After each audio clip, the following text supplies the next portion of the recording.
preserve, protect, and defend preserve, protect, and defend the Constitution of the United States. the Constitution of the United States. So help me God. So help me God. Congratulations, Mr. President. In his second term, U.S. President Donald Trump has rolled out the most sweeping set of changes to the H-1B and H-4 visas in over a decade. These new rules have tightened eligibility, it's raised employer requirements, slowed down processing times, and revived restrictions for work permits for spouses. For Indians, who make up nearly 75% of all H-1B visa holders, this shift is not just a change of policy, it is personal. We break down what exactly Trump has changed, why Indians are feeling the immediate impact of it, and how these rules are altering life for Indian techies. The Trump administration last week made it mandatory that there will be social media screening of all new H-1B and H-4 visa applicants.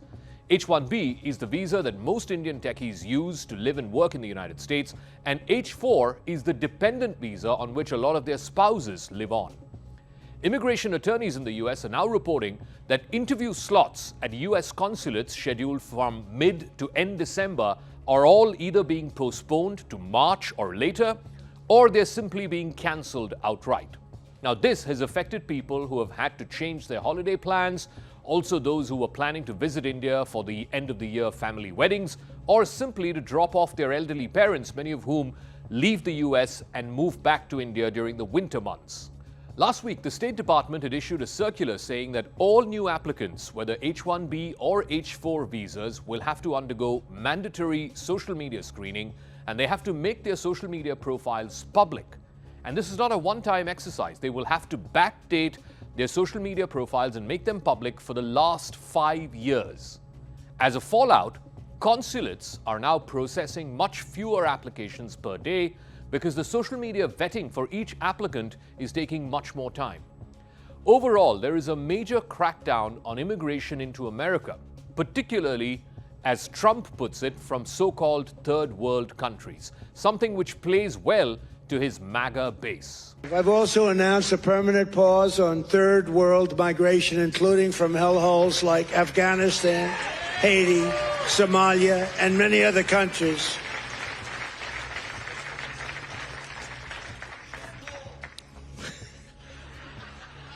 I didn't say shithole, you did.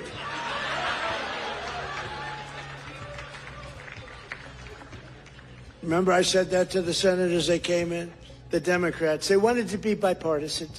So they came in and they said, this is totally off the record. Nothing mentioned here. We want to be honest because our country was going to hell. And we had a meeting. And I say, why is it we only take people from shithole countries, right? Why can't we have some people from Norway, Sweden, just a few? Let us have a few. From Denmark, do you mind sending us a few people? Send us some nice people, do you mind? But we always take people from Somalia, places that are a disaster, right? Filthy, dirty, disgusting, ridden with crime. The only thing they're good at is going after ships. The H-1B visa is the backbone of America's highly skilled immigration system. Every year, American companies sponsor about 85,000 foreign professionals, mostly engineers, doctors, researchers, healthcare workers. Indians have dominated this category for years. They account for nearly 2/3 of all H-1B approvals.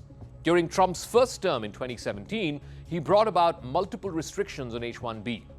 A much higher rate of rejections and also requests for evidence or RFEs, revoking work authorization for H-4 dependent spouses, proposals to raise the minimum wage to make hiring foreign workers costlier, tougher scrutiny of IT consulting companies. Then when Joe Biden became president in 2020 and in subsequent years, many of these Trump-era moves were reversed or stalled. H-4 work permits, for example, were restored, processing times improved, and approval rates had stabilized. But now, with Trump's return to the White House earlier this year, it has once again reignited his anti-immigration agenda. And he's done this with more executive authority. Many of the proposals that were blocked in the courts during his first term have now resurfaced in the form of executive orders. The Trump administration has rolled out stricter wage rules, requiring employers to pay H-1B workers significantly higher salaries, That makes hiring Indian engineers much more expensive. That pushes companies to reduce or even eliminate entirely entry-level hires. Trump has also made it mandatory for companies to pay up to $100,000 for every new H-1B applicant. For Indian applicants, this has become a major bottleneck. The revised rules define what counts as specialized work far more in a narrow fashion. Earlier, a broad STEM degree, that is in science and technology or engineering and medicine, that could qualify you to be eligible for H-1B. Now your role must be very tightly matched to a field-specific qualification. That has, of course, led to a spike in denials for Indians when they're applying for roles in data analytics, quality assurance, even general engineering. Processing timelines have also quietly expanded. Filing fees have increased sharply.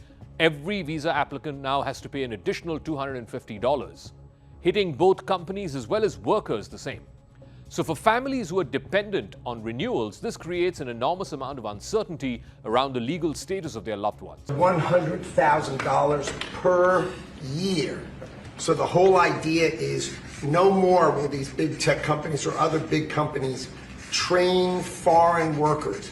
They have to pay the government $100,000, then they have to pay the employee. So it's just not economic. If you're going to train somebody, you're going to train one of the recent graduates from one of the great universities across our land. Train Americans, stop bringing in people to take our jobs.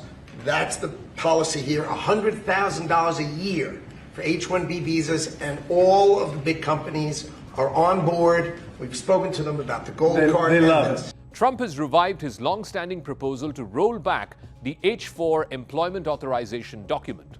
Nearly 90% of all H-4 EAD holders happen to be Indian women, many of them who have successful careers in tech or finance or even healthcare.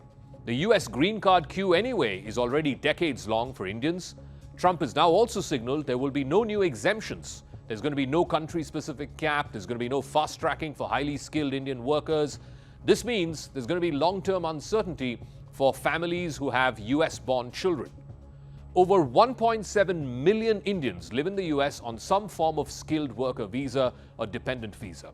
Indian students form the largest group in American STEM programs, many of whom are hoping for H-1B opportunities. Cash remittances from Indians who are working in the US contribute significantly to India's foreign exchange inflows. That has now slowed down significantly. Indian IT firms, as a consequence of Trump's actions, may have to shift more of their work offshore, and that could impact their overall revenues. Diplomatically, too, New Delhi must balance its strategic partnership with America on the one side, while also protecting the interests of its diaspora.